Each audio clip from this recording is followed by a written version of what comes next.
Vicky, Downing Street has today described this as a world-beating plan, is it?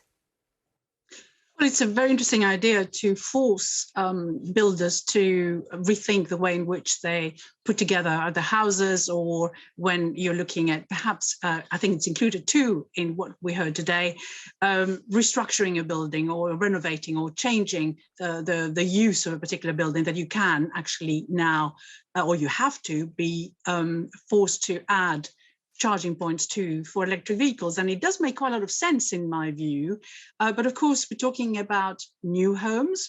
Quite a lot of homes right now, as we know, don't have even driveways where they can park their cars. So it will require quite a lot of rethinking in terms of where those charging points really are put. And I think just putting them in the new homes isn't going to be the answer, what people need, given that we now have something like 10% of new cars being sold being electric. You need proper public charging points. You need to be able to get into a petrol station of sorts, if you like, and use it just like you're using it now for normal fuel, and be able to recharge your batteries quite easily and quickly, which is something that we're still a long, long way from being able to have got to really. It requires battery production to improve, battery technology to improve, and loads more charging points to be available across a large part of the UK, where at present there are big gaps. London and the South East is well provided by comparison. Quite a lot of the rest of the UK isn't. Yeah, and the clock is ticking, isn't it? Because we know that new petrol and diesel cars are being phased out by 2030. There's no choice. The government's got to do something, Donnachadh. Does this plan go far and fast enough? It's a tiny step in a direction for better facilities for EVs. But of course, what the government's totally ignoring is actually the need for us to be moving away from a car culture in our cities. 83% of the United Kingdom public live in towns and cities. And what we need to be doing there is investing in cycle lanes and public transport. And we've been going in the opposite direction on that.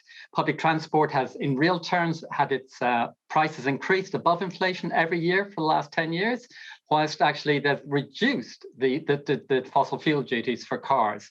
And our investment in cycle lane infrastructure is abysmal. It's around a tenth of what the United Nations says we need to be spending.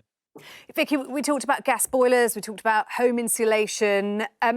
In the wider scheme of things, how big a deal is this? Oh, it's not immense, I have to say. I think the most important thing of all is to think about this, public charging places that we absolutely need. But of course, the interesting thing is that when you're looking at how we might move around in the future, of course, I take the point that perhaps we need to be rethinking whether we use a car in cities as much as we do at present.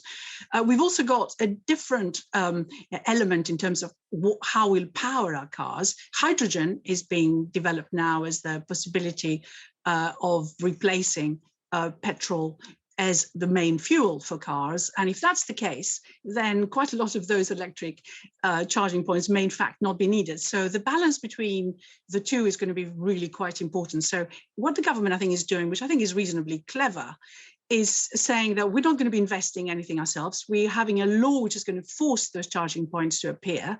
So they're not actually spending anything particularly much on this. Whereas when it comes to really investing in hydrogen technology, the government is going to have to absolutely sit down with all the industry and participate and also share some of the risk of that. So this is a low risk strategy for them, but I think they're going to need to think a lot more widely than that.